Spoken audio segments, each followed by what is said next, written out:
a Sunday. Don't get too confused. We're both free, so why not just have a good old chinwag? We've both been poorly. That's why there's been a little bit of a gap since the last show. To be honest, I've been poorly for like the past year and a half, so there's that thing. Oh, I'm with you on that one. I've been poorly since I got the diagnosis that my blood pressure has actually skyrocketed through the roof in August of 2024. So have they got a handle on that yet for you? Nope, because I'm back to the hospital a week on Tuesday, back to nephrology.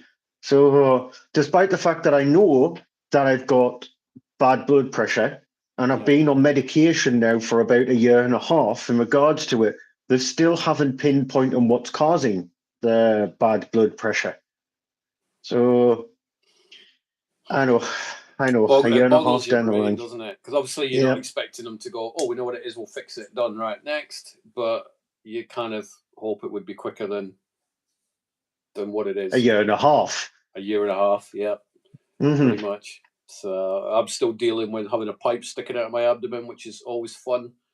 I have to get that changed every 8 weeks, and that was 2 weeks ago. And 2 days after I had that changed, which is probably the most, not probably the most, but it's very agonizingly painful. I then caught a cold. So you can imagine having a pipe sticking out your abdomen after you've had it changed, whilst coughing and sneezing, is probably not the best thing. So that's what wiped me out last week. But the cold is nearly gone, but it's still there. But it's just never ending. I think we seem to wake up on a new week and go, right, what's this week's illness?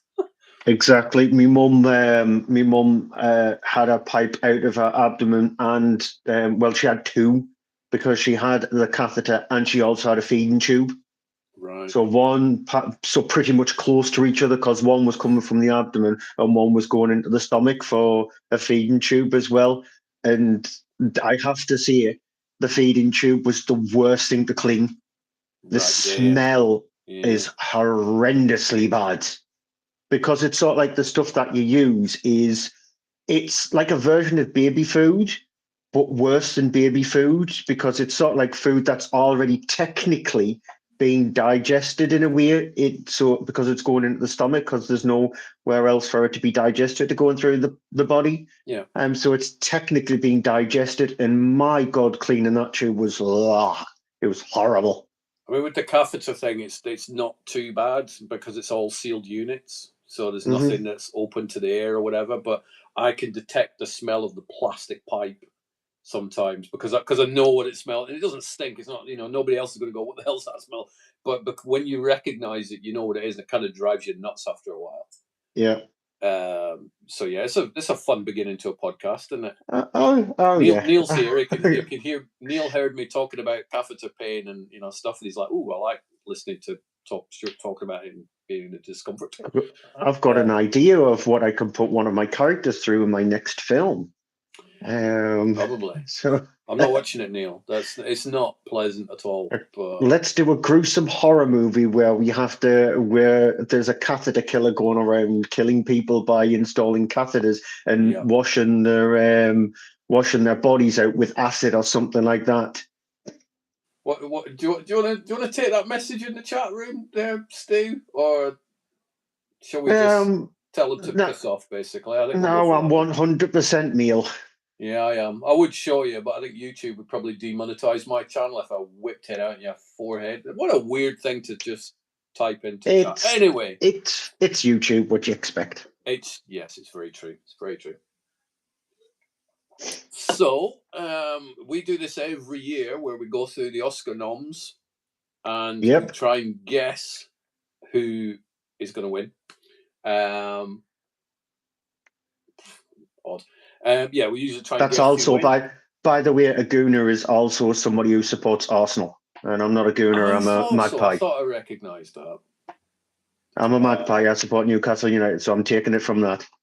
Yeah, Neil says we love you both, but not in a gay way. Well, you weren't saying that to me last time we're in the same room, Neil. Just saying. Just saying. But what happens is we've really started this show off on the most bog standard basic level possible. It's because we're both poorly though, so our gatekeeping software is No, it was Oscar. Malfunctioning. It was Oscar. Oscar's my cat, by the way. How's Ozzy doing? Your cat, Stu? He's asleep. Yeah, my cat's asleep as well in the other room. So yeah, we usually go through the Oscars and we work out who's going to win, and then usually there's a forfeit.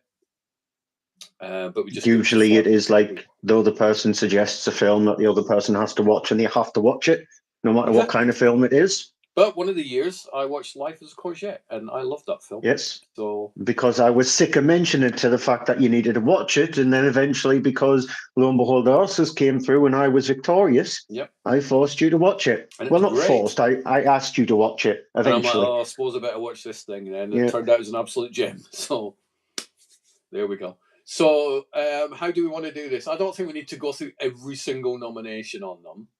No, we'll have to go through every single category though, because that's where we'll get every single category. But we might as well just mention. Well, we can, because the way I'm going to do it this year is I'm just moving my phone slightly to one side because I've got very little space on my desk. We can do a quick rundown of all the nominees, but we don't need to do too lengthy. Save our voices exactly that. So we'll save the lengthy stuff for all the main categories. But I thought, because I've printed off this. Ooh. Which is it's an Oscar ballot sheet off the Oscars website. Yeah. And they always put the best picture one first. I thought I'll reverse it and start from the smaller categories, so like best visual effects and sound and things like that. Yeah. And leave the big ones till last, so directors and picture, etc. Just because the little ones we can get out of the way with very quickly. And then the other ones we can have a tiny little discussion as to why we chose it. Yeah. And then just because we unfortunately have the same name, writing just S's on each one of them doesn't fit. No. Coloured pens. So I'm using. I am so old school that I'm using coloured pens as well. So I've got one colour for you, one colour for me. Wonderful. I've got a spreadsheet open. I've already been through mine and picked who I think will win. I've gone for who I think will win, but who I'd like to win is probably a little bit different, but that may go up. But I've picked the ones I think will, and then I'm the first one. The first one on my sheet is best visual effects. Okay, yeah. I mean, that's kind of a no-brainer, isn't it? Do you think? So the noms are Avatar: Fire and Ash, F1, Jurassic World: Rebirth, The Lost Bus, and Sinners. Yeah. I mean, there's a lot of good visual effects in them. I love F1, but I'm not really going to give that pride of place over some of these other ones. I think we're both probably thinking the same one, and that's Avatar. It's got to be Avatar, isn't it? Yeah, absolutely. I think every single time it's been nominated on that one, it's won it. Yeah. So, rightly so. And Neil's chose F1. Yeah, which, I love F1, but that's not got better visual effects than. Yep. Next up, I've not seen Avatar. Best sound. So it's F1, Frankenstein, One Battle After Another, Sinners, and Surratt. F1 I have gone for. So you've gone for F1? Yes. Or F1. I'm going to go for, just to be different on this one, I'm going to go for One Battle After Another. Okay. I've seen them all. Neil's favourite film of the year? Yeah. He's gone for F1. I think every single one where F1 is actually nominated, that's the ones that he's going to go for. I haven't seen Surratt yet. I do want to watch Surratt, but Surratt is one of those films where you need to be in the right frame of mind. So you need to be in the right mindset, because it's a very difficult watch. So I really do want to watch Surratt. So I'll see Surratt by the time we come back next month, but I need to be in the right frame of mind for that one. I put on the other day Train Dreams, and I'm only about 5 minutes into it, and that's when I realised I'm not in the right frame of mind, because I've just watched The Rip, which is obviously bullets flying everywhere and all that sort of stuff. Yeah. And then I followed it up with Train Dreams. I'm like, this is so different to the one I've just watched. I'll come back to Train Dreams and watch that one. But I knew I wasn't in the right frame of mind, so I pressed pause on that. I think with Train Dreams, the best time to watch it is if you want something to ease your mind. So if you want like a comfort film, if you've had a stressful day or something like that, and you want it, because it's a very simple film to watch, but because of how simple it is, I think it's best to watch it when you just want to have that come down kind of film. Right. So that's the best time to watch it. These now the next couple are the ones where we just have no clue because trying to watch them is so difficult. Best short live action. So it's either Butcher's Stain, A Friend of Dorothy, Jane Austen's period drama, The Singers, and Two People Exchanging Saliva. I'm trying to find it on my flipping list. So this is best live action short. Oh yeah, there we go. The Singers I went for. So the Singers, and apologies if people saw the live stream there. My earphone disconnected, so I had to just quickly reconnect them again. So that's fine. Can you hear me okay? Yeah. Good. So what are you going for in best live action short? I'll go with A Friend of Dorothy because having a film called Two People Exchanging Saliva, no thank you. Next up, best short animated, Butterfly, Forever Green, The Girl Who Cried Pearls, Retirement Plan, and The Three Sisters. Girl Who Cried Pearls. That's the one I'm going for because that's the only one I've heard of out of those. I haven't even heard of that one. I just thought I like the title. The Girl Who Cried Pearls, which we're going for that one. So production design. It's either Frankenstein, Hamnet, Marty Supreme, One Battle After Another, and Sinners. I've gone for a film I haven't seen. I've gone Frankenstein. So this is a difficult category because the production in Frankenstein, in Hamnet, and in Sinners is fantastic. It's one of the things I do like about Sinners. Frankenstein's a good shout. I'm actually going to go for Hamnet. Okay. Because I did like Frankenstein, but I think the production in Hamlet is better. Right. Best original song, Dear Me from Diane Warren, Relentless, Golden from K-pop Demon Hunters, I Lied to You from Sinners, Sweet Dreams of Joy from Via Verde, or Train Dreams from Train Dreams. I Lied to You from Sinners is my choice. And then I'm going for the obvious, Golden. Because even though it hasn't got much traction, I think it will actually walk away with the Oscar. Okay. Best original score is Begonia, Frankenstein, Hamlet, One Battle After Another, Sinners. This is one of the ones where I'm torn because I think Sinners is massively music based. It's not a musical, but obviously music is a huge thing of the film. But I've listened a few times to the score to Frankenstein, and that is a gorgeous score. So I'd love Frankenstein to win, but I think Sinners. So you think Sinners, Ludwig Göransson? Yeah, Alexander Desplat's score for Frankenstein is fantastic. Oh, it's amazing. The score for Begonia, it's a bit of a forgetful score for me for that one. Hamlet, it's a typical score. It's a typical Max Richter score for Hamlet. One Battle After Another, Johnny Greenwood's one. It adds to the film. I think that score. So if a score adds to a film, that for me is a big thing. But I'm in agreement with you. I think the score for Sinners is Ludwig Göransson's score for Sinners is fantastic. Yeah. So I'm going for that one. Makeup and hairstyle is either Frankenstein, Kokuo, Sinners, The Smashing Machine, The Ugly Stepsister. I've gone Frankenstein. Frankenstein. It's lovely to actually see a horror film that's come out of absolutely nowhere in The Ugly Stepsisters. It's lovely to see that, but I'm going Frankenstein as well for that one. Then best international feature film. The Secret Agent, It Was Just an Accident, Sentimental Value, Sirat, The Voice of Hind Rajab. I haven't seen any of them, so I went Sentimental Value because, the name looks kind of cool. Yeah, this is a hard one. This is a very, very hard one. Sorry, it was just an accident. You're out of the running. It is between The Secret Agents, Sentimental Value, Sirat, and The Voice of Hind Rajab. Oh, I want to see Sirat. As I said, the kind of buzz it's been getting is insane. The Voice of Hind Rajab, again, it's another one of those very difficult films to watch. It's a Tunisian film, and it's one of those movies where you hear everything through phone calls and things like that, rather than just actually seeing what's happening. And it's about an 8-year-old girl caught up in war, and they need to try and send somebody to rescue this girl in time before she's killed. And the kind of buzz it's been getting has been insane. I'm going Sirat. just to be different again. Film editing is either F1 or F1, Marty Supreme, One Battle After Another, Sentimental Value, or Sinners. Right. Which category is this again? I was trying to find Surratt on that last one.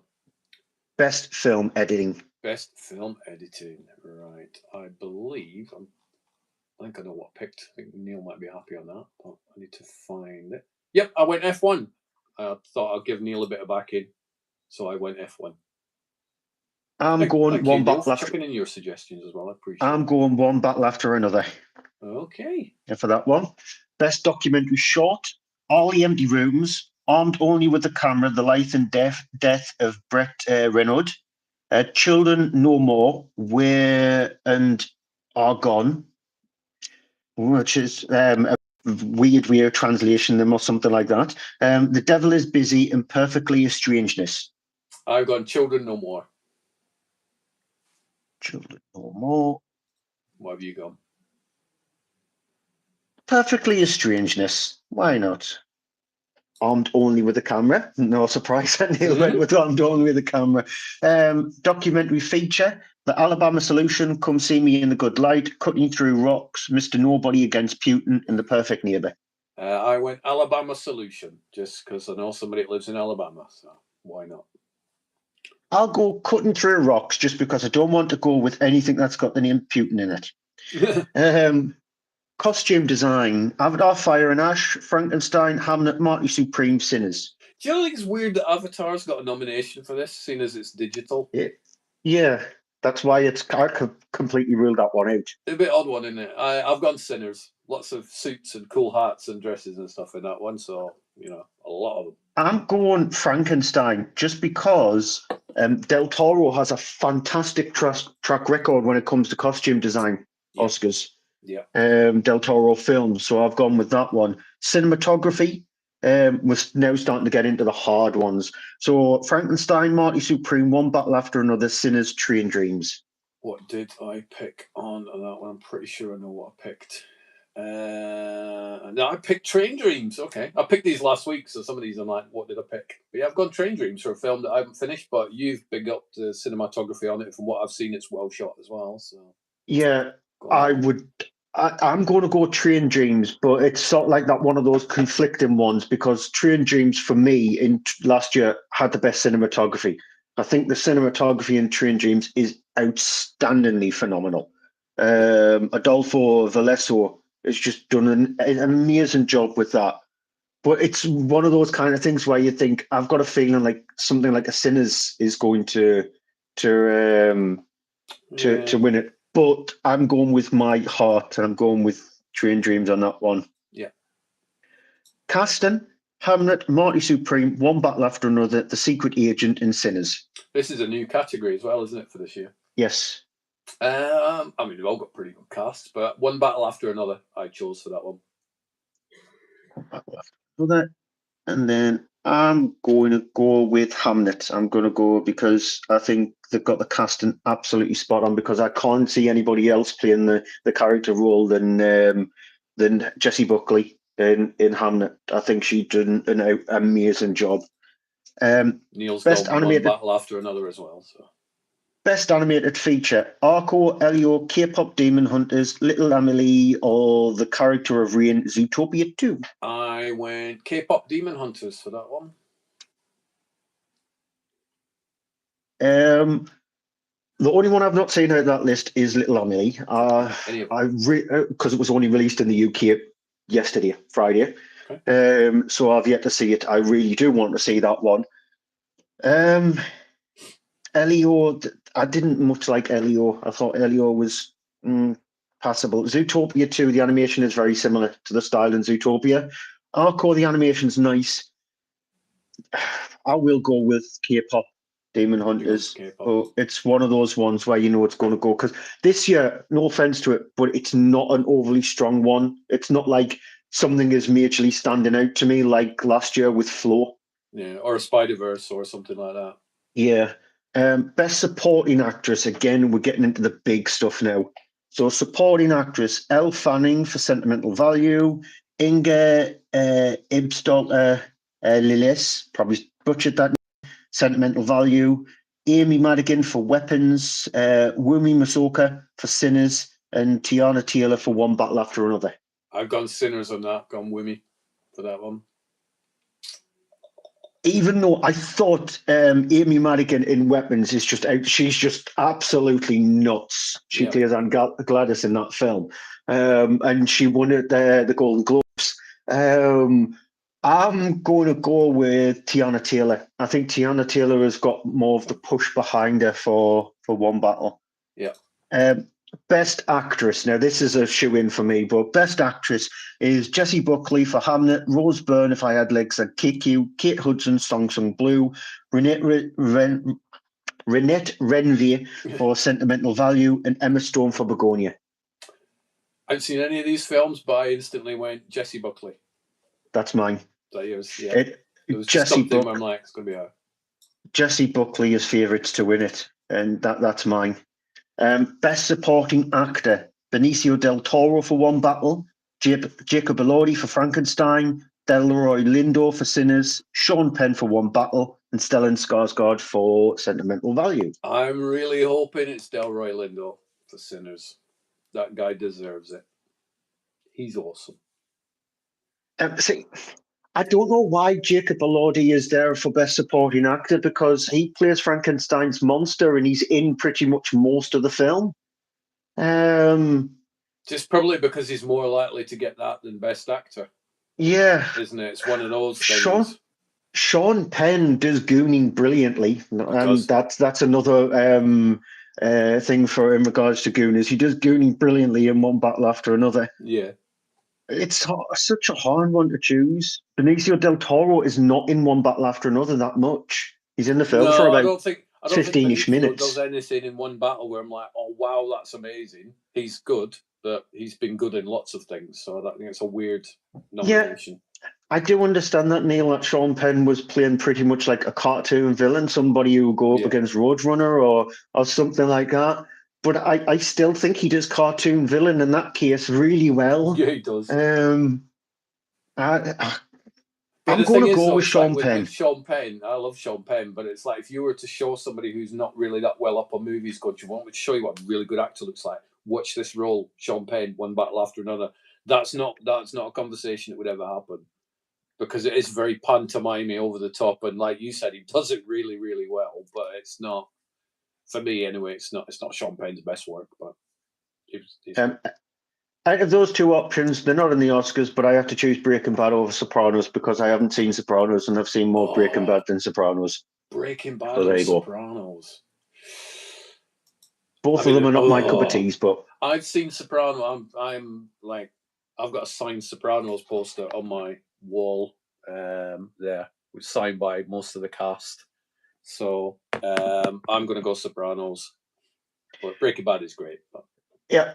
Back onto the Oscars. Best Actor, Timothée Chalamet for Marty Supreme, Leonardo DiCaprio for One Battle, Ethan Hawke for Blue Moon, Michael B. Johnson for Sinners, and Wagner Moura for The Secret Agent. Who did you go for supporting actor? Sean Penn. Sean Penn, right. Let me just mark that down, because otherwise that could be the deciding point. And we're now Best Actor? Yes. Right. I have gone for... I feel bad because it's like I don't like Timothée Chalamet, but I've never seen anything that makes me dislike him. I think it's just because everybody says he's the best in the world and they all love him that kind of niggles me. But I've gone for him and Marty Supreme. That's my choice as well, Timothée Chalamet. Yeah. For Marty Supreme. And then Best Original Screenplay, Blue Moon, It Was Just an Accident, Marty Supreme, Sentimental Value, Sinners. Marty Supreme's my guess for Best Original Screenplay. I'm going to go with Sentimental Value on that one. Okay. Adapted Screenplay, Begonia, Frankenstein, Hamnet, One Battle After Another, Train Dreams. I've gone Train Dreams for some reason, even though I haven't seen the film. It's kind of a weird choice, but you know. Frankenstein, not really, because I much like the second half than the first half. It's one of Del Toro's weaker films, and I think he's adapted better. Begonia is a very weird film, especially the last 15 minutes. It's completely batshit crazy. Hamnet, I understand what they did with Hamnet. It's not completely different to Hamlet. So one battle after another. Maybe I think I'll just go with one battle because I mean, it's going to walk away with a bunch, isn't it? Because it's had a lot of, fair bunch of nominations. Because Train Dreams for me, again, I didn't even know it was actually based on a screenplay already there, but that's fine. Director. So Chloe Zhao for Hamnet, Josh Safdie for Marty Supreme, Paul Thomas Anderson for One Battle After Another, Jochen Trier for Sentimental Value, Ryan Coogler for Sinners. I've gone for Paul with this one for One Battle After Another. Now, I'm instantly ruling out one, and that's Ryan Coogler for Sinners. Why? No offense to Coogler, but just because I think that the rest of the directors is a lot stronger than what Coogler did on Sinners. I'm ruling out Safdie as well for Marty Supreme, personally. My pick for out of that lot there is I think Chloe Zhao is going to actually win it. Okay. She's going to join that very small, illustrious list of female directors who's won an Oscar well, for Best Director. Neil's picking Ryan Coogler. Go on, Neil. And then the big one, Best Picture. So the 10 nominations in Best Picture is Begonia, Formula One, Frankenstein, Hamlet, Marty Supreme, One Battle, The Secret Agent, Sentimental Value, Sinners, Train Dreams. See, if I'm picking the Best Picture, I'm picking F1 because that film is awesome. But I've selected One Battle After Another. I think that's what's gonna win. I'm not necessarily thinking that's the one that should win because I enjoyed it. It was fine, but I didn't watch it go, oh, this is just going to walk away with all the Oscars. But the way the wind seems to be blowing, it's going to be down to a fight between that one and Sinners and probably Marty Supreme, I guess. But. Well, the ones I'm ruling out instantly, sorry, Formula One, that's gone for me. How dare you? Frankenstein, bye-bye. I know it's Del Toro, but I think Frankenstein is out of the picture. Again, sorry, I would love it, absolutely adore it to be in the sort of like the top 5, but I don't think it's got a chance. Train Dreams, Sentimental Value, and The Secret Agent, those have gone for me. So the top 5 has obviously been between Begonia, Hamlet, Marty Supreme, One Battle, and Sinners. I don't want Sinners to win it, even though I would love to see a horror film win Best Picture again. It's been a long, long, long time since a horror film has actually won Best Picture. We have to even go back to films like Silence of the Lambs to get to that, even though Silence of the Lambs is not a horror film, in my opinion. That's an age-old argument. Do you know what? That's probably a good podcast episode at some point. Is it a horror film? There's an argument for both. Because I don't believe it is a horror film. For me, I'm throwing Sinners away as well. I don't think Sinners can hold up against One Battle, Marty Supreme, and Hamlet. I just don't. That not from the personal point of view, and the fact that I did really like Sinners, but don't think it's Oscar winning. So no. For me, it's between two. It's between Hamlet and One Battle. That's for me. I think Marty Supreme has lost a little bit of its legs. Because when it originally came out, there was obviously all this buzz and the fact that this is Josh Safdie's best film and etc. So there was the buzz behind it, but I think that buzz has fell off. Whereas the buzz is kept with One Battle and it's kept with Hamlet. It's kept with both of those two. Again, I just want to be different, just to make it a little bit more interesting. So I'm going for Hamlet. Okay. Just to make it interesting. So the Oscars, so this is where we have to plan around when we do the next show. The Oscars takes place on the 15th of March, so later this year compared to normal, because it normally happens around about the same time as the BAFTAs. The BAFTAs is the end of this month. Right. So the Oscars is the middle of March. So we might end up having to come back the week after. So there might be a little bit more of a gap between this show and the next podcast we do. But so it'll probably be around about the 22nd of March when we come back to find out who's won in the Oscars. We can just schedule it between our illnesses, can't we, really, to be fair? Yeah, probably be ill around about that time. Week, and I'll try. Oh, Actually, I'll throw a spanner in the works. You're I away. can't do the week after All right. because for a couple of reasons. One, it's one of my friend's birthday that day. Two, football-wise, it's the Northeast Derby between Sunderland and Newcastle. Yeah. And three, I'm going to a hockey match later that year as well. So it might be one of those weird ones where we actually do it midweek, depending on my shift. If I'm on an early shift, I might actually do it after that. That's fine. The Oscar will have happened. We'll just do it on the next show when we gather after the Oscars. So we'll work that out. Or just do it the week before the Oscars, and we'll just try and wing it and go, "Yay, I won! Yay, got this right!" And just see it's now for Stu to watch something that I want him to watch. Yeah. So what have you watched? Might not have seen. We've covered the Oscars. Have you watched any good films? So I've watched a lot. At the moment, currently, where is my letterbox? Man searches up Letterboxd on his phone while actually recording a live show. Well, I've seen 23 films this year. 10 of those have been rewatches, and 13 have been films I've never seen before. So I'm on 27. Okay. And 2 of them have been rewatches. So The Lord of the Rings, Two Towers, and Return of the King, because I saw them both in cinemas. 25 of them are new films. It's just because I had a little tiny gap where I didn't watch any films, and so I've only just I watched a new film yesterday, and that was the first film I watched in a couple of days. So there are films out there that I do actually still want to go and see. So obviously Little Amelie, and I do want to see Surat. But I have seen a few. I've got throwaway ones which are just quick mentions, so I'll get them out of the way with now because they are just quick mentions. A film called Misdirection, which is sort of like a three-hander film set in a building that stars Olga Kurylenko and Frank Grillo. She plays somebody who raids people's homes because she knows that they've got high-value items in there to try and steal them to sell on. She tries to raid Frank Grillo's house, but then, well, things go to hell. Don't try and raid Frank Grillo's house. It's never wise. It's completely forgettable. The film itself, it thinks that it has lots of twists and turns, but it doesn't. There's a scene right at the end of the film which lasts about 3 minutes, and just a camera on Olga Kurylenko's face for 3 minutes. That's it. That's the ending. Spoiler.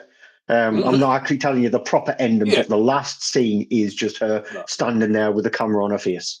Okay. So the film is forgettable. Twisted, which is Darren Lynn Bousman's new film, the guy who worked on Saw 3, 4, and 5, and a few other films as well. He's sort of like gone back to his Saw kind of thing roots with Twisted. Again, it's just about 2 women who pretend that they're realtors, and they buy houses and for them to flip on and to make a profit based off the person who they're selling them against. So they wrongly see, this property is for $5 million when it's actually worth 10, and they get 10, and so they end up pocketing 5.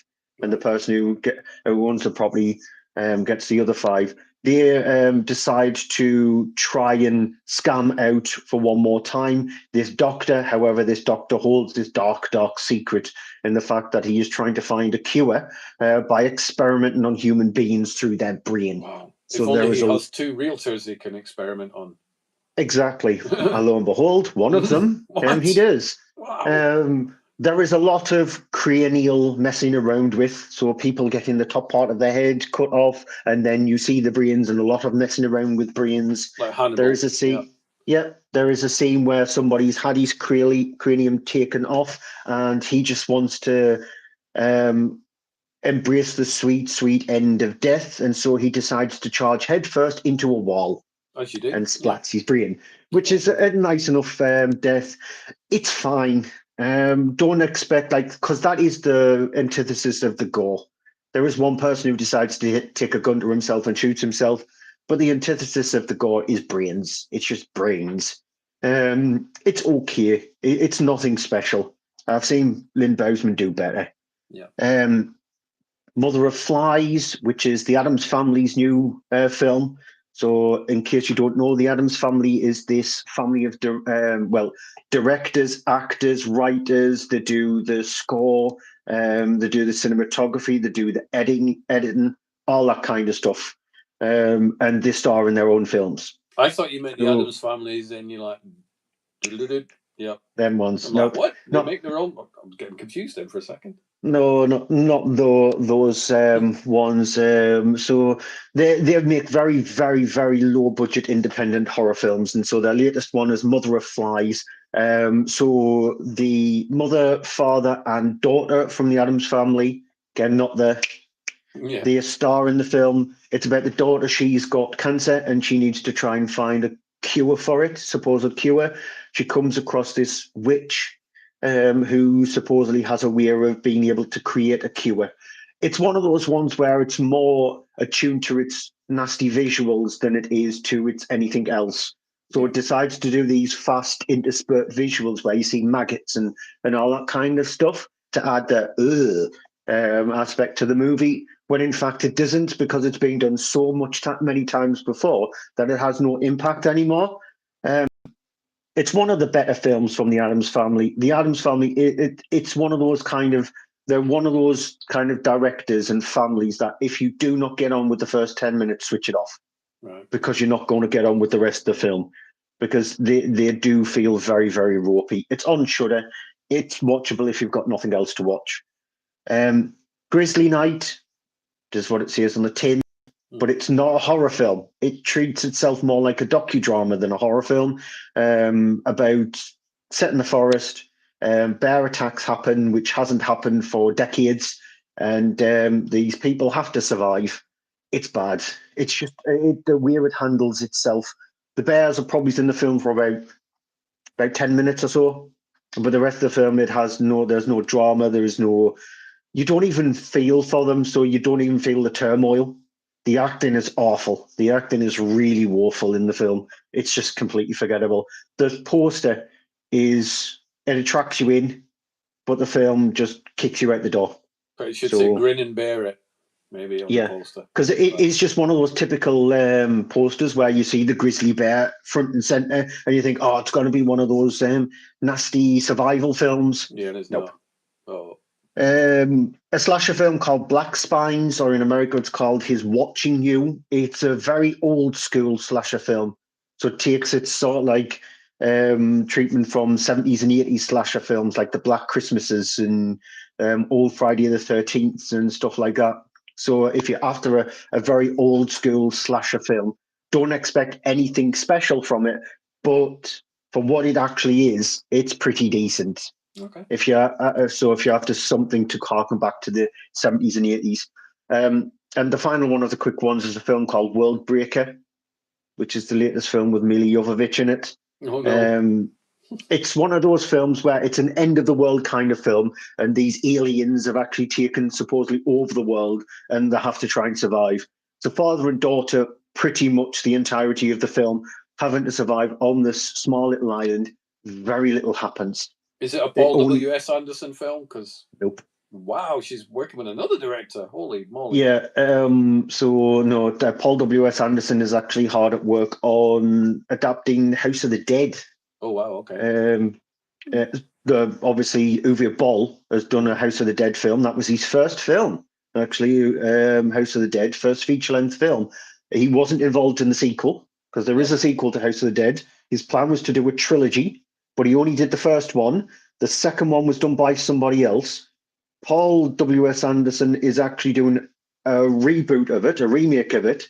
Uwe Boll has kickstarted a pseudo sequel to House of the Dead because he wants to set a film based on zombies on the same island where House of the Dead is set.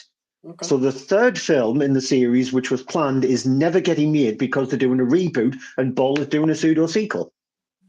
That's complex for you. Yeah. But World Breaker, it's just a completely forgettable film because nothing happens in a big chunk of the movie, and then it only decides to go back to the alien gribblies in the last 10 minutes of the film. So it completely misses the mark. So that's my quick hit is. So the main ones. First up, it's a double bill of video game adaptations. Return to Silent Hill and Iron Lung. Yeah. So Return to Silent Hill is Christoph Gans.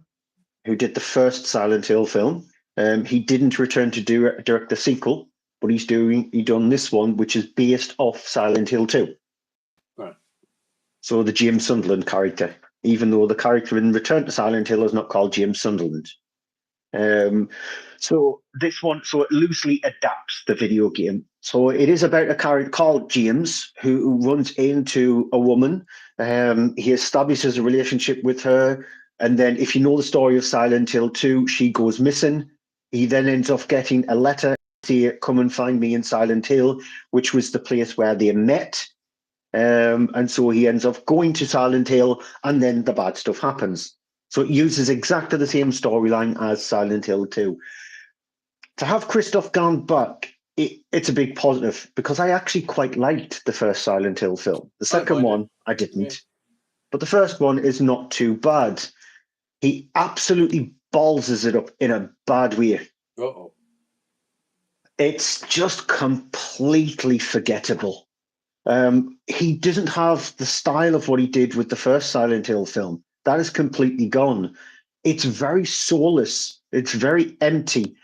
Yet he tries to fill that emptiness with confusion.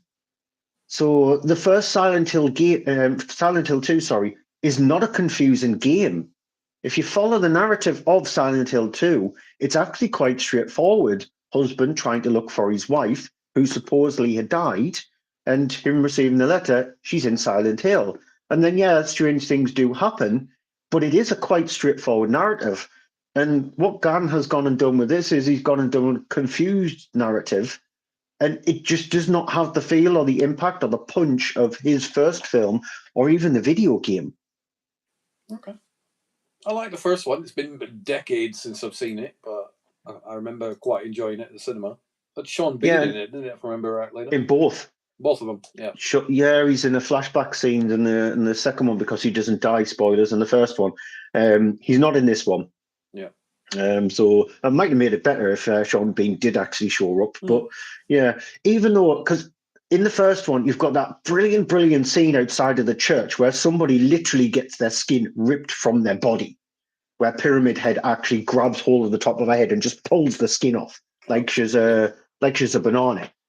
It has nothing like that in it whatsoever. The Pyramid Head is in this one, but the design is much worse than the one in the first Silent Hill. So how do you do that? You created, or you're the director of the first film. You create the Pyramid Head, which has menace and nastiness, and in this film here, you absolutely balls it up. Because even that scene, the notorious scene in the second game, where you do see Pyramid Head stuffing the nurses' characters, if you played the game, those really horrible, twisted nurses' characters, stuffing one of them down a sink in the game itself. Yeah, you would hope to see that, because James hides in the closet in regards to it. You were hoping to see that. There is a closet scene, but it's so basically boring. And then throw in the other tertiary characters, and yeah, it's just not very good at all. No. Iron Lung is the directorial debut of YouTuber Markiplier. Yep. So Markiplier, if people do not know who he is, he originally started out on YouTube doing Let's Plays, video games wise, and he's done hundreds of them.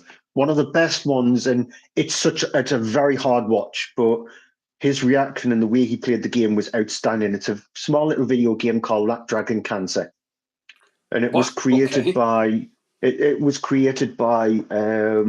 father and mother outfit, and it's a small little indie game, and it's created on behalf of their son who had leukemia and passes away, and the video game is about the story of the son getting leukemia and unfortunately dying.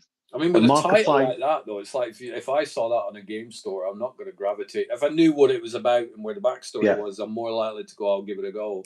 But that'd be a hard push for me to, what's that game? So Markiplier played that game, and it is a very, very sad game, definitely. And his playthrough, I think his Let's Play is still on YouTube. I do recommend watching it. It's only on for a couple of hours, but it's so outstandingly brilliant. Yeah, it was actually used for charity. That was the whole point of them creating the game, because they wanted to actually give the money to charity because of their son. So Iron Lung is based off a 2022 video game, which again Markiplier played on his YouTube channel. It's getting thousands and thousands and thousands of more views because of the video game adaptation. And so he wanted to adapt the video game into a film. He funded it entirely himself, the film. So he didn't go to a studio, didn't get any backers, anything like that. He personally funded the entirety of the project. So he put around about $5 million into the project. He mortgaged his house to do it. His relationship with his wife was pretty much on the rocks. But it was his plan to create it. So over 3 years, he created the film based off the video game itself. The basic crux of the film is Markiplier stars in it. It's just about pretty much the entirety of the universe has come to an end. Human life is pretty much non-existent. There's a few thousand people living, and there is planets and moons of blood.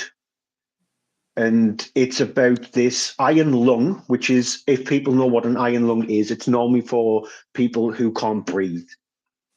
So they're in a huge, massive metal container, and that provides their breathing for them. It's an old-fashioned thing. Very few people are actually on iron lungs now.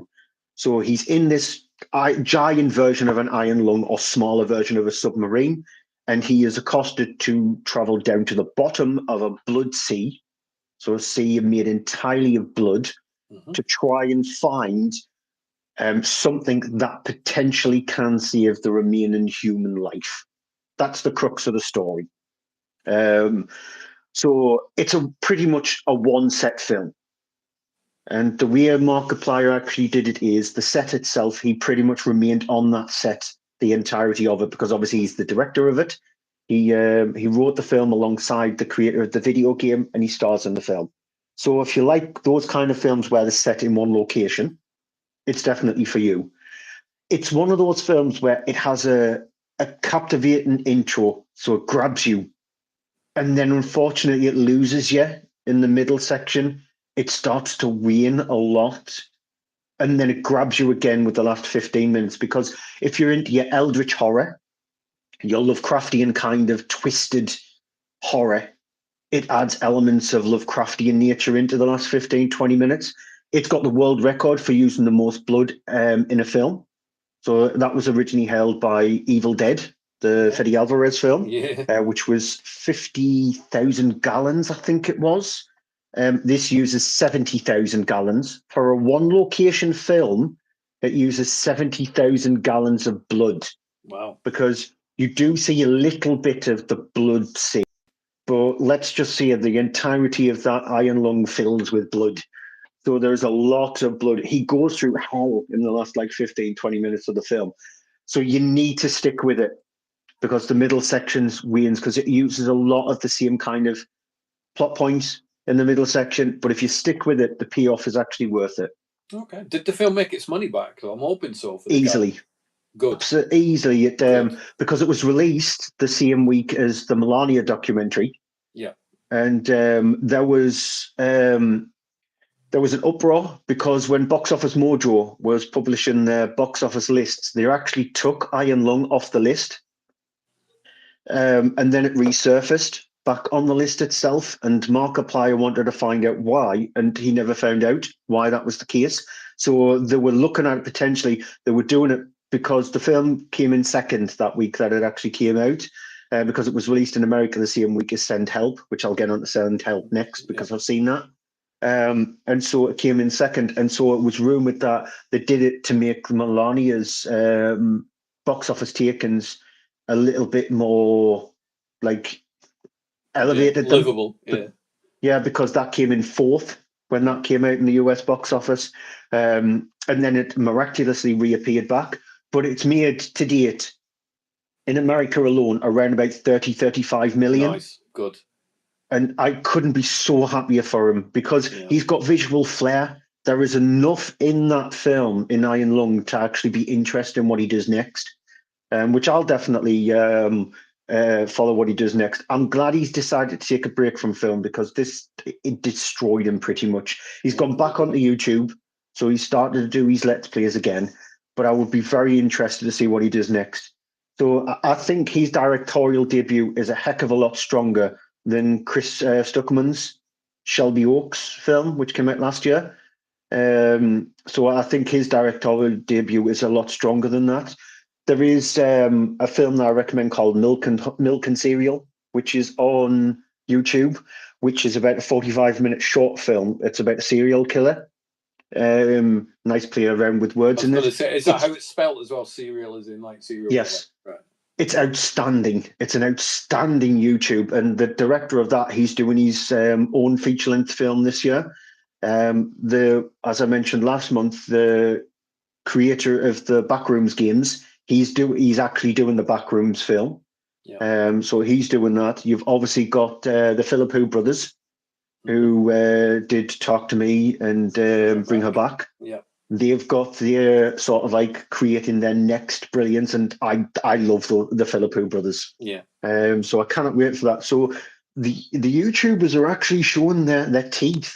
Early screenings from the Backrooms is saying that it is brilliant, which I cannot wait for it. So so Iron Lung, put Markiplier on your list.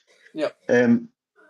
I did mention Send Help when I said about I really Iron Lung, want to watch this. I'll skip to Send Help. Yeah, so Send Help is Sam Raimi. He's back doing R-rated horror films. The last one was Drag Me to Hell, that he did. So it took him a while to actually come back to that genre. Obviously, in between, he tiptoed around Marvel again with Doctor Strange and the Multiverse of Madness, which you could see the sort of like Raimi handprints on that, but it wasn't in a way a Raimi film. Yeah. And this is him going back to his old sort of like Gonzo-esque kind of style in a way, but he doesn't go full Gonzo. So he's not going like to Evil Dead territory, Gonzo kind of thing, or even Drag Me to Hell, because there is some very weird moments in Drag Me to Hell. I love Drag Me to Hell. This is a very straightforward film itself. Two people crash land on an island in sort of like in Asia, and they need to try and survive. But there is twists and turns around there. Rachel McAdams is in the film. Yeah, she needs to prove that she's not as tame as she makes out to be in the first 15 minutes of the film. To give away more would be to spoil some of the fun of the film itself. It's fine, but it's not up there with Raimi's best. When Raimi is sort of like let off the leash, I think he's sort of like he can bring insanity to the screen in a brilliant way, in a playful, joyous way. And there is elements of that in Send Help, but I didn't feel like it was full Raimi. Like, I think he did have a little bit of a leash on him in regards to it. What is Raimi's best then? Evil Dead. Do you not think though? Because I like Evil Dead, but it looks very dated now, and that's fine because it was. I really don't care. A film, but do you think that's still his best film?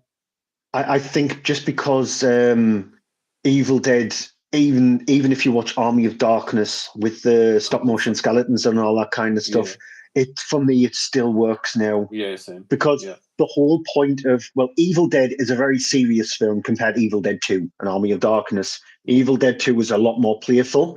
I think because the way he did it, I do think it'll stand the test of time no matter how old it actually is.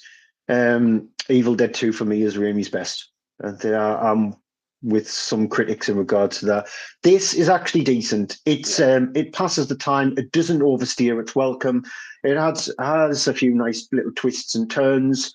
So there is puke involved, which with most Raimi films there is bodily fluids involved. There's a lot of fluid in there outside of blood. But it's fun, but it's not up there with Raimi's best. Okay. Not up there with any best at all, and I'll just quickly go through that, is Timur Bekmambetov's new film Mercy.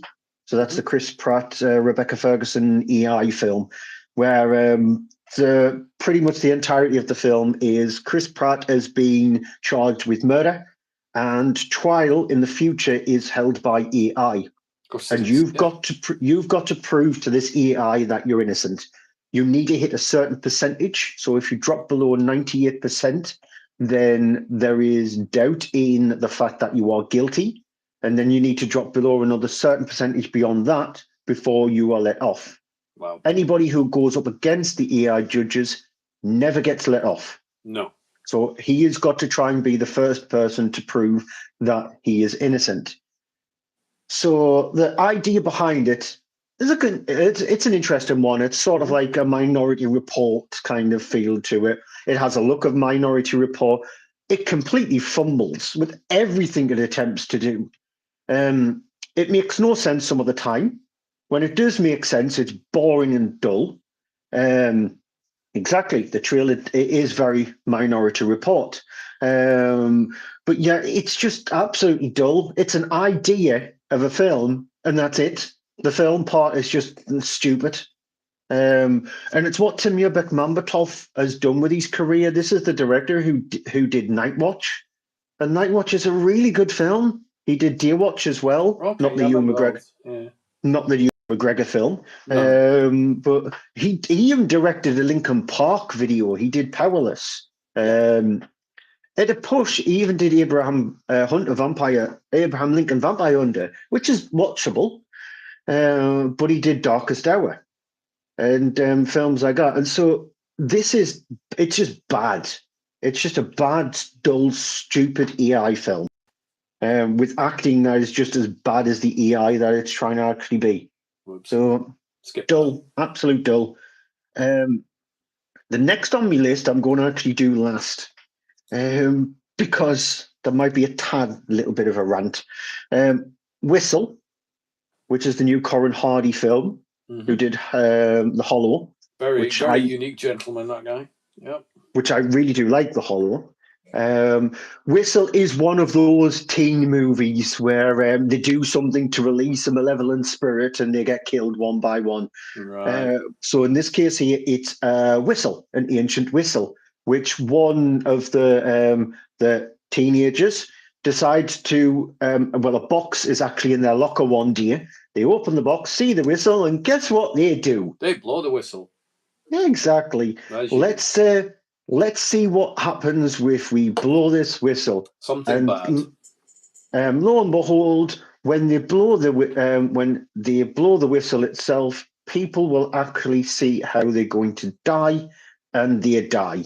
Wow. Whether it be, I'll give you one example. One of them is an absolute dick. He's on the basketball team. He's a dick of a character. He's a big head. And after winning the basketball match, because he sees during the basketball match a being that stands there on fire, he goes to the locker room, shower-wise, etc., and bursts into flames, and he dies that way. You've got Nick Frost in the film as well. He's in it for about 10 minutes. He ends up getting a hand stuffed down his throat. And two people end up getting that done. And so that happens in the film itself. It's okay, it's fine. It's nothing special. It's completely forgettable. If you're after one of those kind of teen horror films, it's fine for that. But it doesn't have the sort of like the look and flair that Corin Hardy did with The Hollow. Yeah. So I recommend that more so. Okay. Cold Storage, which is I don't know if you've seen the trailer for Cold Storage. Nope. It's one of those sort of like Gonzo-esque kind of gruesome films in a way. It's about it's the new Liam Neeson film. All right, yeah. He plays an FBI agent of sorts. And so it's what's happened is in the past, a meteorite crashed down on Earth, and this goopy thing, takes over people. And so it invades the body, and then all of a sudden explodes the body. Ooh. So you see all the gruesome, lots of rib cages exploding and heads exploding and all that kind of stuff. It happens a lot in the film. And now fast forward to present day, two people who work in this storage facility, sort of like looking after the storage facility, discover that there might be more to this storage facility, and then lots of gruesome things happen. So animals end up eating this stuff, It's very similar to the stuff. Eat this stuff, they explode, pass it on to other people. Human beings get infected by it, turn into zombie kind of characters. Lots of explosions again. So it is a comedy horror. It's not bad. The comedy is flat, but that I was expecting that because comedy and me do not run hand in hand very well. The part that works is the body horror stuff, is the exploding of bodies and animals getting exploded and lots of bodies just exploding.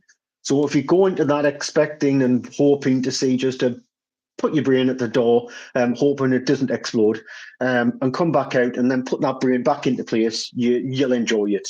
It's one of those enjoyable brain dead films. Okay.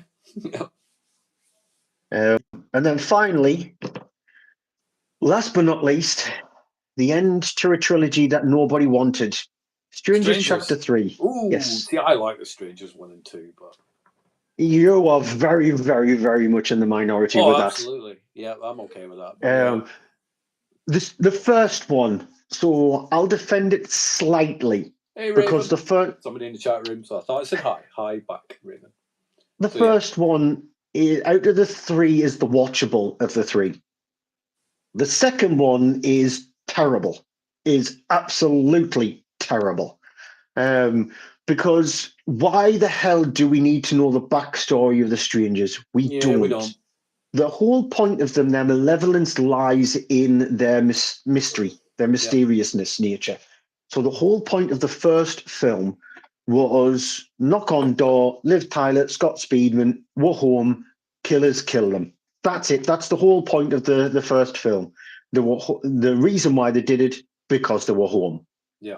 The Johannes Roberts sequel expanded on that a little bit, but without actually revealing the backstory of the strangers. It was just the strangers going on to their next victims. So he understood, even though I'm not a huge Johannes Roberts fan, he understood the assignment. If you're doing a sequel, you don't need to tell the backstory of the strangers. Just do a sequel where the strangers are killing more people. That's it. And that's probably why you need to stop, because you can't do a third one because it's the same story as the first and second one. Yep. So what Rennie Harlan did with his massive IQ of 0 decided to go, you know what, let's do a trilogy of films, which he's doing a supercut, a 4-hour supercut of it. I think that could work. Yeah. As a one movie thing. Where's that going to be released? I'm guessing just on streaming. I don't know. Probably yes. In regards to that question there, it was the sequel was directed by a British director. Johannes Roberts is a British director, but the sequel, Strangers Prey at Night, was still set in America. Right. So just to clear that part up. So Rennie Harlan decides to do his trilogy. Now, the trilogy was shot back to back to back. So it was all shot as one huge, massive entity back in 2022. That's when he started to shoot the film. So that was the reason why, no matter how bad Strangers 1 and Strangers Chapter 2 did, the third one was always coming out. So no matter what actually happened, we were always going to see the trilogy. Yeah. Rennie Harlan decided to defend himself and said that the first part was not what he wanted people to see. The second part is where it all comes to life, and it's exactly his vision. And the third part would be closing his vision. Well, he's definitely bloody blind, then, if that's the case. Because why would you dish your own? Why would you dish your own bloody film that you shot back to back to back just to defend its box office record? And surprisingly, part 1 did better than part 2 and 3 at the box office. Yeah. It's diminishing returns. The sequel then decided to. It was originally going to come out. They were going to come out in 6-month increments. That would have been good. But the sequel was pushed back because he wanted to do some reshoots. So that gives you an indication anyway on how bad the sequel is. And the third one is. I mean, reshoots are always a thing anyway on most films. For me, it is, considering that he did shoot all 3 films and he's just reshooting stuff off the back of the kind of misgivings that people had with the first part. Yeah, I'd do that if I was him, though. I'd be like, let me. So he decided to push it back and fix something. I would hate to see what he broke in the second and third part that he supposedly fixed. Because if he thought part 2 was broken, he made an even more mess of it. Because I thought part 2 was just an absolute nonsense film. It just didn't need to exist. Part 3, leading on to Part 3, takes place straight after the events of Part 2, which you would expect it to. Yeah. And it tells even more story of the backstory of the Baghead Man in such an absolute moronic way. There is a scene in the film about 15 minutes into the movie which completely destroys its twist. Because there supposedly is a twist at the end of Strangers Chapter 3. But there's something that happens, and it's not even a fleeting thing. It's an actual proper conversational scene that happens about 15 minutes into this movie here, which absolutely throws out the twist out the window, which makes you think, how did he shoot the film? Because if you intend for the film to have a twist at the end and you spoil your twist 15 minutes into the film, why have that twist in the first place at the end of it? Reshoot the ending then, if that's the case. See, the and so for the rest of the film, it just is completely pointless. So you get to know the entire backstory of the strangers. You get to know the entire backstory of the town where most of it happens, because there is a supposed town, and the reason as to why things supposedly happen in this town, despite this fact that the second film, Strangers Pray at Night, is not even set in this town. And the first film, Strangers, is not even set in this town where this trilogy is set. So their backstory does not make sense, then, if that's the case. Nothing happens of any interest whatsoever. There are deaths, but the deaths are exactly the same. There are carbon copies of every single one. You do get the usual knock on the door. Is Tamra there? Yeah. And if you answer, so if you didn't answer that question, they would ignore you. Yeah, if you answer that question, you're getting an axe in the head or in the back. Yep. Which is fine. Yeah. Because I do like that setup. It's a good setup. How a director can absolutely mess it up on 3 films, let alone 1, is just bewildering. He might fix it all in his supercut, though. Nobody can fix this mess. If, in all honesty, and this is completely honest, I do think this trilogy is worse than what Zack Snyder did with Rebel Moon Part 1 and 2. See, I will always defend the Rebel Moon films, but I'm not a fan of the director's cut versions of Rebel Moon films. I can't get through those. But Rebel Moon 1 and theatrical ones. And the Netflix one, and then the Netflix cut and the Snyder cut. That's the ones, the Netflix ones I do like. So Rebel Moon 1 and 2 are really bad films, in my opinion. Okay. But The Strangers Chapter 1, 2, and 3 has to go down as being one of the worst trilogies I've ever seen. Because you can't count, I'm just looking at trilogies, so not films that have got more than 3 films in the series. Yeah. So you look at, obviously, Nightmare on Elm Street, there's multiple of them, Friday the 13th, loads of them. So just trilogies, which a lot of films decide to milk them badly. For example, the Scream franchise, it's on to 7, and that's out on the 20th of February.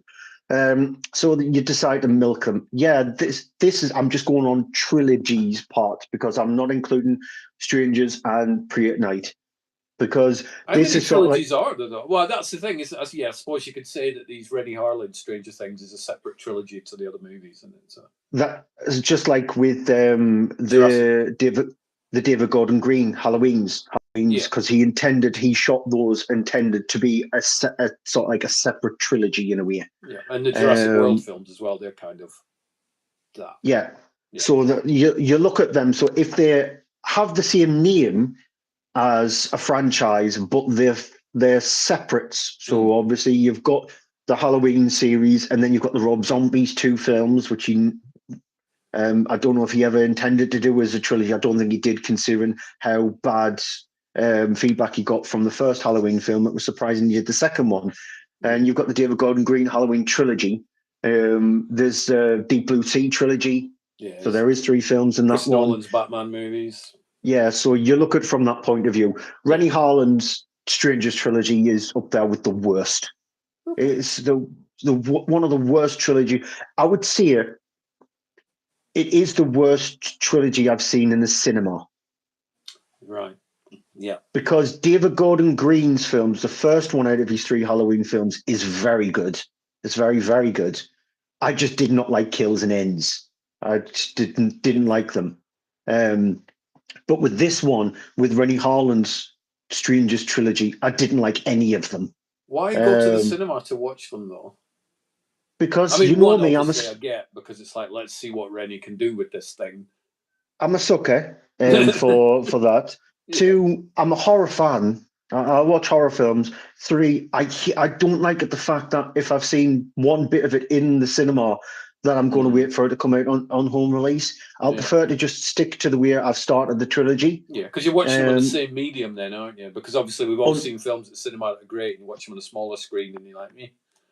Unless the way it works is in the trilogy itself, parts 2 and 3 are only direct to DVD. So, for example, the Feast trilogy. Or Dusk Till Dawn.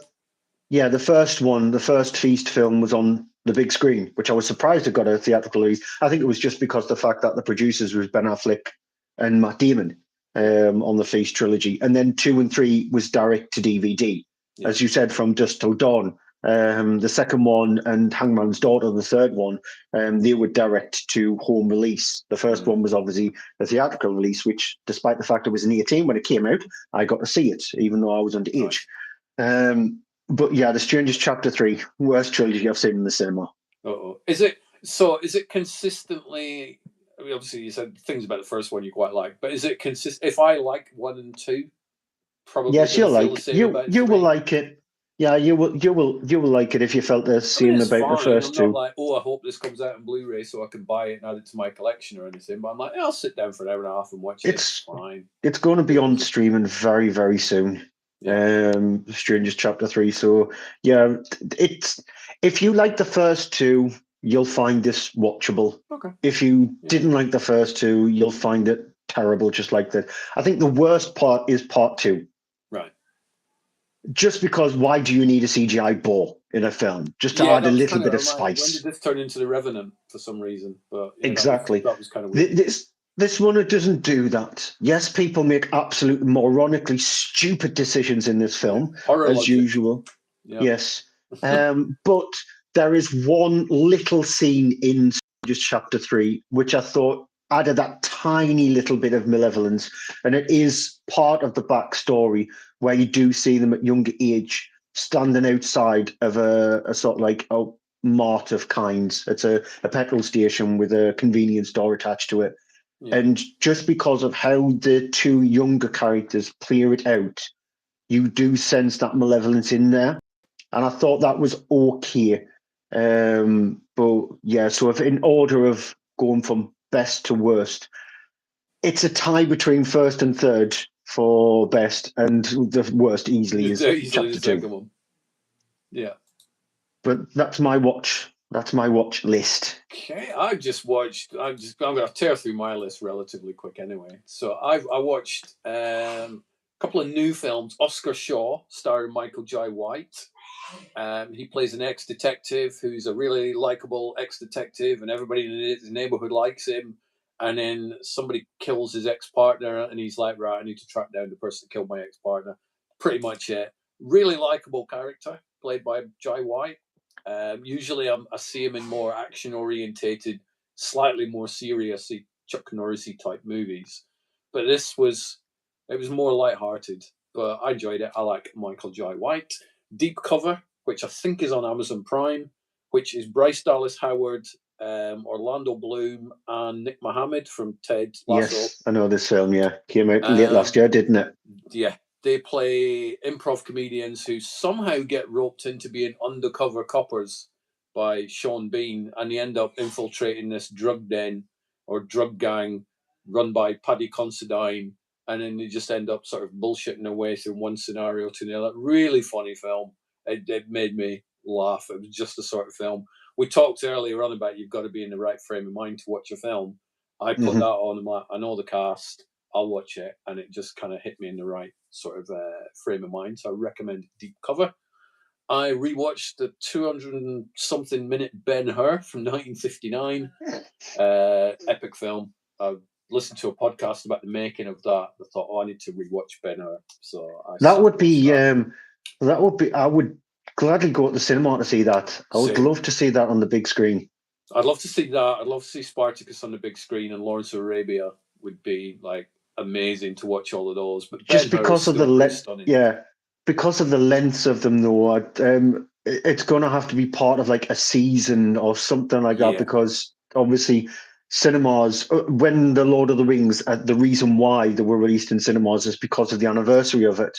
And so you're showing the 4 hour and 17 minute cut of Return of the King, which you can only, my cinema showed all three films, but they only could show one shown a day for Return of the King, just because the screen that they were using for it, they used it for the Two Towers. So they couldn't do all three films in one day.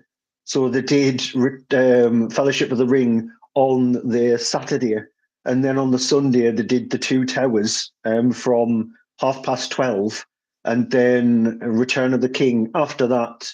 And it didn't finish until after around about 10:15, and that's just the two films. I haven't got the energy for that now. I'm just like, my body couldn't cope with that. It was I thought I didn't, and surprisingly, the Return of the King absolutely flew by. And because of my cinema, it's one of the most comfortable cinemas I've ever been in. The chairs are so lovely, all reclining chairs. They're all lovely, comfortable chairs. You've got the perfect amount of leg space, so rather than feel cramped in next to the person beside you, you've got the perfect amount of leg space.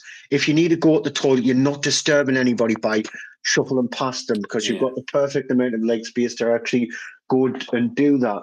They're just outstanding. So I think that's maybe the reason why going to see a very, very long film, I'm fine with now, because my cinema is so comfortable to do that. So I hope that they do have a sort of like a retrospective kind of season, or go for something like that and show something like that, because I would love to see the Ben-Hurs and stuff like that on the big screen. Absolutely. I mean, it's a stunning film, and the production of that is just mind-boggling. So I rewatched that. Then I watched possibly one of the worst films I've ever seen in my entire life, and I think you've seen it. I think you've seen the remake and you've seen the original one, because I remember you talking about it. I had the Blu-ray that's got both versions of Street Trash on it, and I hated the remake. I didn't mind the original. The original. I've not seen the remake yet. I've been kind of nervous to devote time to watch that one, but I had no idea what the hell I was watching in this 1987 one. I'm like, what am I watching? This is the same year as Lethal Weapon, for God's sake. Yes. What am I watching here? Bonkers film. As far as I can tell, it's about an alcoholic drink that is actually toxic waste that just makes people blow up when they drink it. And you're like, that's the movie. That's pretty much the remake it's a drug that does it. So they change it to a drug. In South Africa it's set in as well, so they'll use the slums of South Africa rather than the original Street Trash, which is set in America. And if I remember correctly, person who grabs his phone to look up on IMDb. The person who directed it went on to have a really good career. I've forgotten his name, and I've forgotten the films he did, but I was looking at his filmography. I'm like, oh my God, you had a career after this. So fair play to him. But it looks like it was super low budget. It looks like a trauma movie. And I struggled to get through that one. That was just one of the weirdest films I've seen in a long time. J. Michael Moreau was the director of the original one.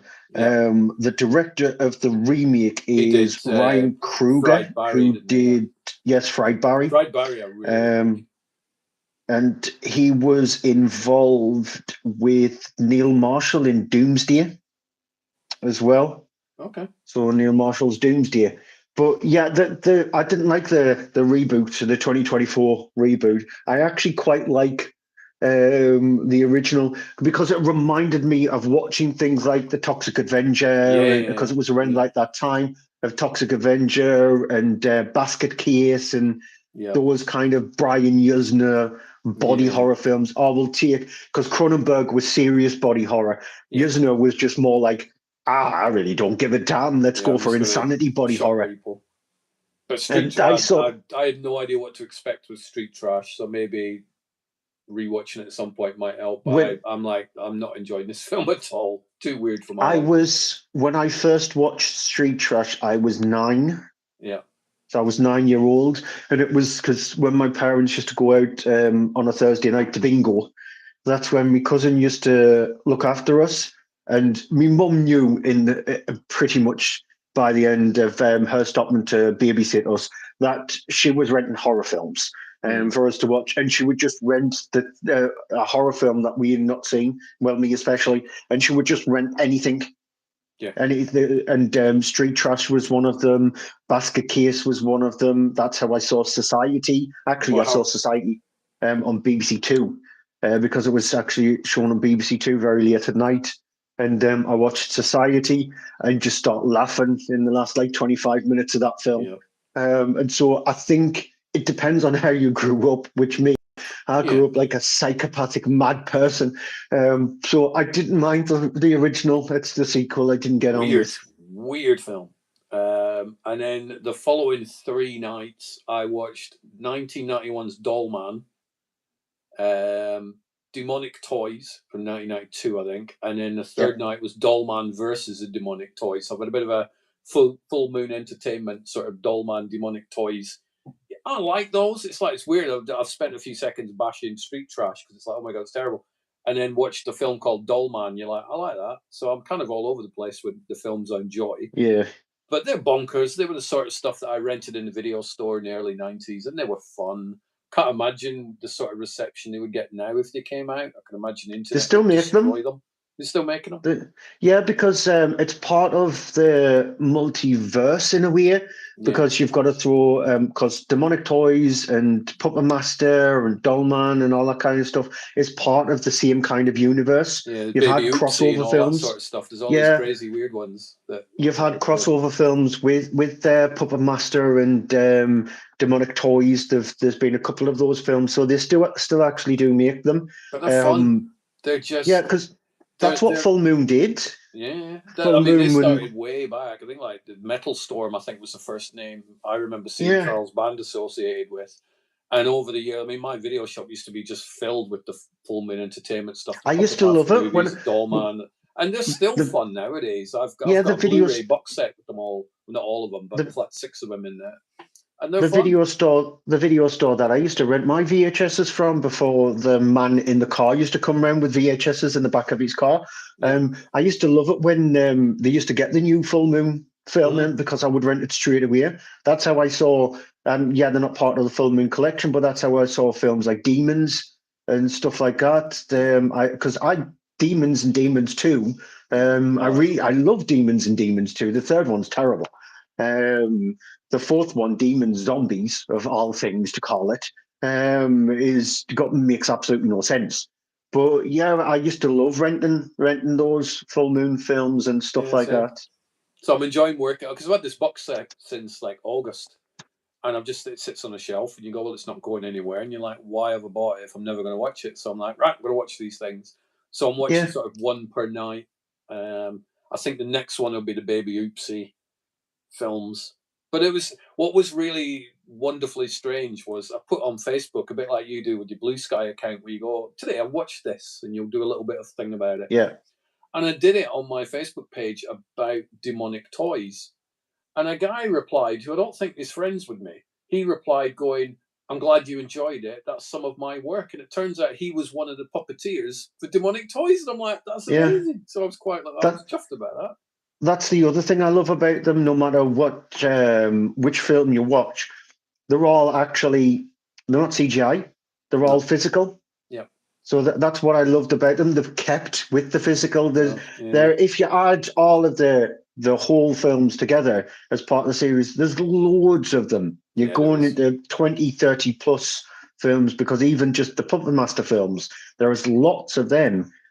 So yeah, that's what I like about them. It feels like old school, old fashioned, slightly silly horror film. So on one hand, I was watching those films and I'm like, these are great. I'm having a blast. And yeah, I'm watching Street Trash going, this sucks. Maybe it's because I've seen some of the Dollman films before, so I've got the nostalgia. Yeah. But that's why I'm rewatching more films than I'm watching new ones this year, so far anyway. They're starting to come back again. The old fashioned silly films, because obviously we had the Toxic Avenger film last year. They're making a sequel to Poltergeist. Which, if you've seen Poltergeist, Christ, if you like body horror, you'll absolutely love Poltergeist, the first one. So they're making a sequel that's coming out this year. to Poltergeist, and it feels as well the Twisted Childhood universe. Those films, the Winnie the Pooh, Blood and Honeys, because the third film's coming out this year, and Pinocchio Unstrung. We've got that one. Not looking at sort of like the Minnie Mouse's ones, because there's a slasher film out now with Minnie Mouse and as the serial killer. You've got the Mickey Mouse stuff and Shiver Me Timbers. The second one's coming out this year.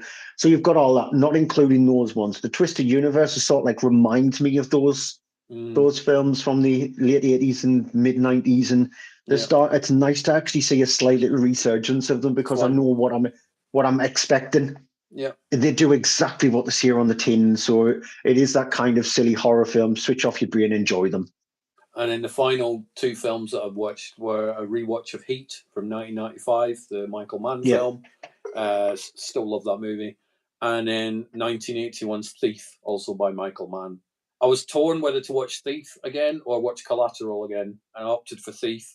So I'll probably be watching Collateral and Miami Vice at some point in the next week, because I'm a bit of a Michael Mann sort of revisitation on those. That's pretty much all I've watched. I was watching Night of the Seven Kingdoms, Game of Thrones spin-off, but I gave up after 2 episodes because I'm just not into that show whatsoever. So I kind of bailed. Which will eventually be on HBO Max, March 24th, when that drops here. Woohoo! We're getting free, if you've got free HBO and free Disney Plus. We're also getting. Yeah, if you've got Sky TV Ultimate, we do. You get Disney Plus, HBO Max, and Heyu, along with Netflix. I'm never going to watch because that's all reality stuff. I'm like, yeah, I'm good. So what a way to entice your customers, because even just for, they're going to be the ad versions of HBO Max, Disney Plus, and Netflix. But it's such a good idea. It is. Because you can go in and upgrade them if you want to go with the full 4K versions of them, because HBO Max, when it drops here in the UK, is such a confusing price structure. It's 5 tiers. So it's $4.99 with ads in the UK, $5.99 with ads, but you can download 20 films, I think it is, a month, 20, 30 films a month. So I was wondering what the difference between the $4.99 and the $5.99, because obviously price point, there's not a lot of difference. So I'm like, why is there even a different price? But that's, thanks for that. And then you've got the 4K version, which is like $14.99. There's a $15.99 one, because that includes the downloads and stuff. And then you've got £30.99, which is the 4K version plus TNT Sports. Yeah. Because TNT Sports currently at the moment in the UK is on Discovery Plus, the Discovery app, but it's moving over to HBO Max on the 24th of March. So if you've got Sky, as a matter of fact, you can get a deal where you can get a Sky Glass TV and that Sky Ultimate stuff. So you get Sky's channels, which includes Sky One, because they're relaunching that at the end of this month, Netflix, Disney Plus, HBO Max, and Heyu for around about £35 a month. Wow. Which is well worth the price. It is, yeah. So we're eventually getting it. So I'm on Sky Ultimate. My promo rate runs out at the end of the year, though, so I'll probably have to renegotiate or juggle it around then. But I did with me broadband. I managed to get me broadband down, surprisingly, from £77 down to £41 with Virgin Media, because I got rid of the TV, because I don't have the TV. I've got TV with Sky. Yeah. So I've got, as a matter of fact, I upped my TV with Sky, because now I've got 2 Sky Glass TVs, because one of my TVs broke. So that's I had to find really dumb question about the Sky Glass TV. It's a TV, isn't it? You could plug a Blu-ray player and an Xbox and stuff in. Yeah, it's just a normal television. It's just, instead of you needing a Sky Dish or a Sky Box or anything like that to watch any of the Sky programs, so like Sky Sports or Sky Movies, they're just there. So they're like streaming stuff, and that's it. When does it become your TV? So you can do it a multitude of ways. You can either pay it off in one go, or you can spread the cost across 12, 24, 36 months. Right. If you spread the costs, they do not charge any APR on it at all. So it just might mean that, for example, my TV in my sitting room died. My Samsung 50-inch television. All I can see, it was me TV that I use for my PlayStation. Yeah. All I can get from it is sound. There's no picture. So I do not have the money at the moment to go out and buy a brand new TV. So the Sky Glass TV that I've got, it's a 55-inch Sky Glass TV, £10 a month. Wow. So I decided to do it on the £10 a month one because I couldn't afford to pull it off in one go. Yeah. It's a beautiful television. Picture quality is lovely. Sound quality is really nice. So once you've paid that off, that's it. It's yours. So unlike with your Virgin Media box, where you have to send it back once you leave them, once you've paid it off with Sky, it's your You don't have TV, to. That's and good. you don't pay any APR on it. So you're not effectively renting the television, are you? You're just sort of paying it off in installments. Yeah, unlike with what Sony are doing, for example, with the PlayStation 5, they've teamed up with a company where you can rent a PlayStation. Yeah. It's never yours. No. So no matter how much you pay, it's never yours at the end of it. It's like, what's the point in that?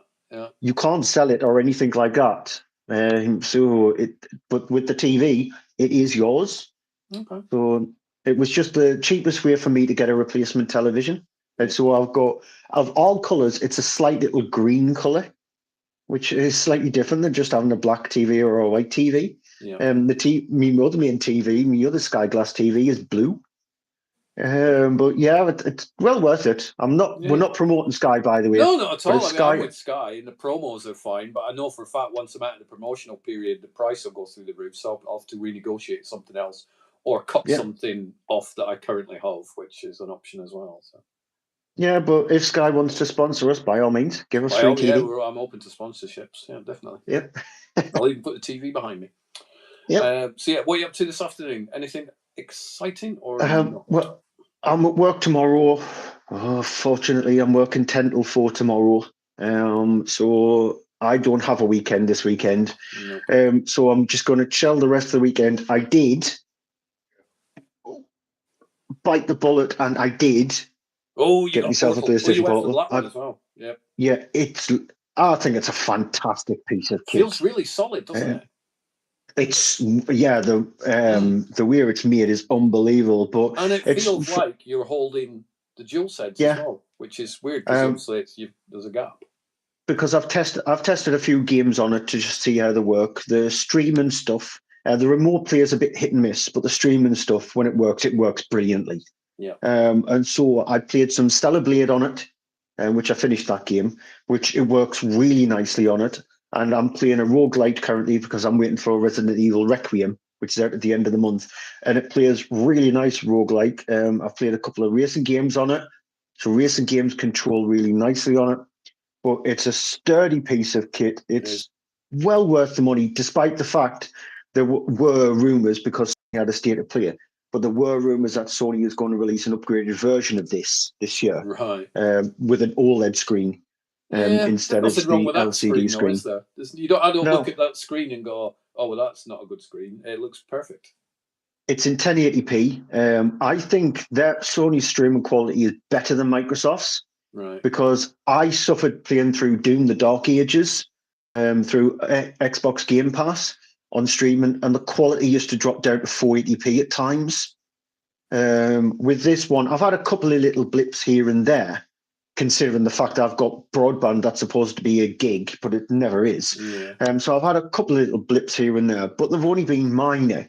And yeah, so everything is, from what I've played, is playable on it, and it's a brilliant piece of kit. So I'm going to make a curry today and probably just watch the football and play a bit of video games. The only issue I had with my Portal was getting used to how to play the PlayStation from another room. Have I switched the one on downstairs in the right setting? Have I done this?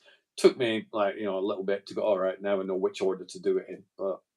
And now if you've got PlayStation Plus Premium or whatever, just use the streaming stuff, because you can play on your PlayStation 5, save your game in the cloud, and you can come back onto the PlayStation Portal. You don't have to have your PS5 on at all.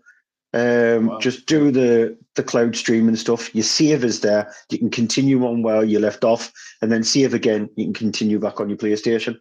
Lovely. So and if you want to do it that way, the cloud streaming, you want to play, say, Stellar Blade on this, and a friend or a family member wants to play something else on your PlayStation 5, you can do that. Nice, didn't know that. Yeah. Wow. So remote play you can't, because it's obviously remotely dialing into your PlayStation 5. The streaming stuff you can. You can. Yeah. But yeah, you wanted one, you've got one. That's good. Yes. Good. So really nice piece of kit. Wonderful. But yeah, I need to play. I had mine all ready to play last week, and then just ended up watching lots of movies and stuff instead. But it's one of those pieces of kit. It's there for when I choose to use it. I've just not used it much. I put a VR headset back on this week for the first time in ages and played a bit of Gun Club on VR2, which is great. It's just effectively a gun range, which is fine. The accuracy on it is kind of incredible. So that's fun. But other than that, I haven't played much on the old PS5 this week. Too busy watching Dollman movies and demonic toys and stuff like that. So, right, I will leave you to it, Stu.